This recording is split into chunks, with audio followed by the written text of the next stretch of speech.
О том, что что-то не так с лекарством, Бахтыгуль Шукурова поняла через несколько дней после назначения, когда ее ребенок сначала стал бояться ложки, а потом по его телу пошла реакция. Женщина с ребенком принимали противотуберкулезный препарат, чтобы не заразиться от заболевшего этой болезнью мужа, лечившего туберкулезных больных. Как оказалось, у назначенного лекарства уже несколько лет как истек срок годности. По словам Шукуровой, это не первый случай подобного отношения врачей. За 8 лет, которые она посвятила борьбе с ВИЧ, ей не раз пришлось столкнуться с сомнительными назначениями лекарств. Он был 5 лет, он был просрочен. Я не говорю год, 2, 3, 5 лет был просрочен. Вы опять для чего дали? Для того, чтобы... Вот как допускается хранение таких препаратов? Как допускается вообще выдача таких препаратов? Тем более врачи знают, что препараты были назначены этой малой дозировки, именно этой упаковки именно для ребенка. Ребенку 6 месяцев. Вот как возможно было такое допустить со стороны врачей? Как часто кыргызстанцы страдают от неправильно назначенных лекарственных препаратов? Сегодня пытались выяснить врачи, фармацевты и профильные эксперты. Известно, что треть кыргызстанского фармацевтического рынка составляют несертифицированные и не зарегистрированные в Кыргызстане лекарства. К примеру, национальный формуляр Казахстана с перечнем проверенных и рекомендуемых специалистами препаратов насчитывает лишь 650 из 12 тысяч наименований существующих в республике лекарственных средств. На рынке Кыргызстана сертифицировано более 5000 наименований. Какие из них одобрены для применения, никакого списка нет.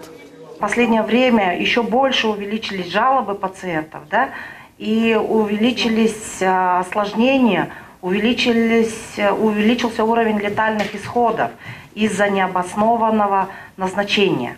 Необоснованных назначений сейчас в практике до сих пор сохраняется очень много. Хорошие вещи говорила Нургуль Мажитовна, что скоро будет электронное отслеживание того, что врач назначает каждому пациенту. Это у каждого пациента, значит, есть диагноз, да? Он страдает от какого-то заболевания.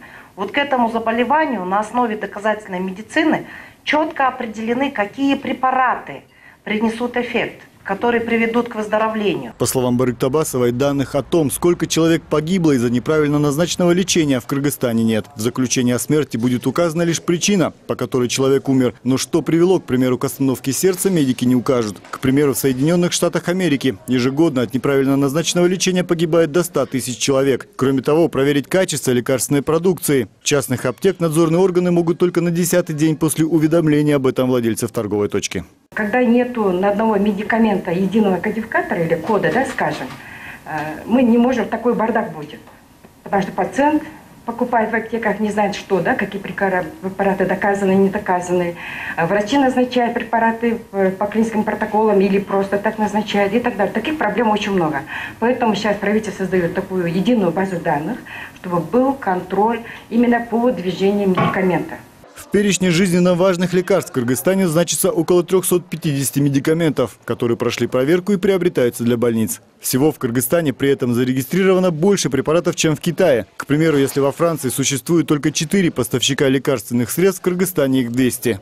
Фармацевтический рынок Кыргызстана – это большой бизнес, в котором эксперты требуют навести порядок. Медикам предлагается создать список неэффективных препаратов, который послужит основанием для запрета их ввоза в республику. Планируют также ввести фиксированную цену на жизненно важные лекарственные препараты. Уже не в первый раз. Болот Исаев, Диас Акимбаев, НТС.